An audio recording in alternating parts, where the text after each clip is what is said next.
Hello friends, मेरे YouTube channel पे आप सबका स्वागत है। आज के इस वीडियो में मैं आपको बताने जा रही हूँ कोऑपरेटिव हाउसिंग सोसाइटी में मैनेजिंग कमेटी मेंबर्स का स्ट्रेंथ क्या होना चाहिए। मतलब अगर कोई सोसाइटी में समझो इलेक्शन होता है तो उसमें कितने मेंबर्स होने चाहिए, जनरल कैटेगरी में कितने होने चाहिए, रिजर्व कैटेगरी में कितने होने चाहिए। तो सबसे पहले अगर कोई सोसाइटी में 100 तक मेंबर है तो उस सोसाइटी में जनरल कैटेगरी में होता है 6 रिजर्व कैटेगरी में होता है वुमेन्स 2, SC ST 1, OBC 1 और VT NT SBC 1।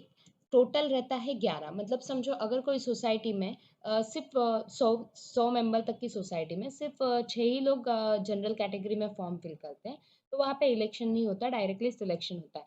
बट अगर कोई सोसाइटी में 100 मेंबर तक की सोसाइटी में 6 से ज़्यादा मतलब 7 8 10 कितने भी लोग अगर जनरल कैटेगरी में अपना फॉर्म भरते हैं तो वहाँ पे इलेक्शन होता है प्रॉपरली। वैसे ही रिजर्व कैटेगरी में है, अगर वुमेन्स में 2 से ज़्यादा औरतों ने फॉर्म भरा तो फिर वहाँ पे इलेक्शन होता है, और अगर 2 से कम औरतों ने फॉर्म भरा तो वहाँ पे सिलेक्शन हो जाता है। सेम होता है SC ST के केस में। अगर वहाँ पे एक ही मेंबर ने फॉर्म भरा इस कैटेगरी में तो उसमें उसका डायरेक्टली सिलेक्शन हो जाता है, और अगर एक से ज़्यादा लोगों ने फॉर्म भरा तो उनका इलेक्शन होता है। सेम ही OBC VT NT SBC के लिए रहता है। और ये 11 मेंबर की कमेटी के लिए कोरम रहता है 6 का। मतलब मीटिंग का कोरम है। मैनेजिंग कमेटी मीटिंग में अगर 6 लोग प्रेजेंट रहते हैं तो ही वो मीटिंग को वैलिड माना जाता है।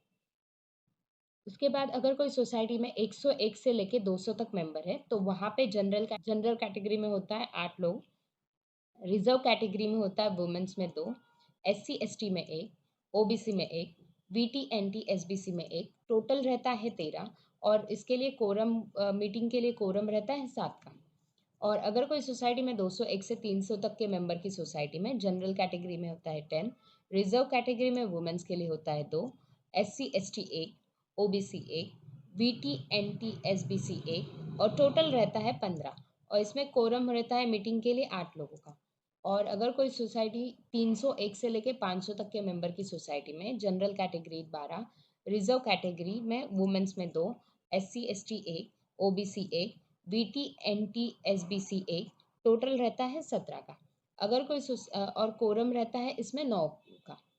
और अगर कोई सोसाइटी में 500 या 500 से ज़्यादा मेंबर है तो वहाँ पे जनरल कैटेगरी में 14, रिजर्व कैटेगरी में वुमेन्स में 2, SC ST में 1, OBC में 1, VT NT SBC में 1, टोटल रहता है 19 का। और कोरम रहता है इसके लिए 10 का। इसके अलावा आपको अगर और कुछ क्वेरी होगी इसी सेक्शन के मतलब मैनेजिंग कमेटी के स्ट्रेंथ के रिलेटेड ही, तो आप मुझे कमेंट बॉक्स में डाल सकते हैं।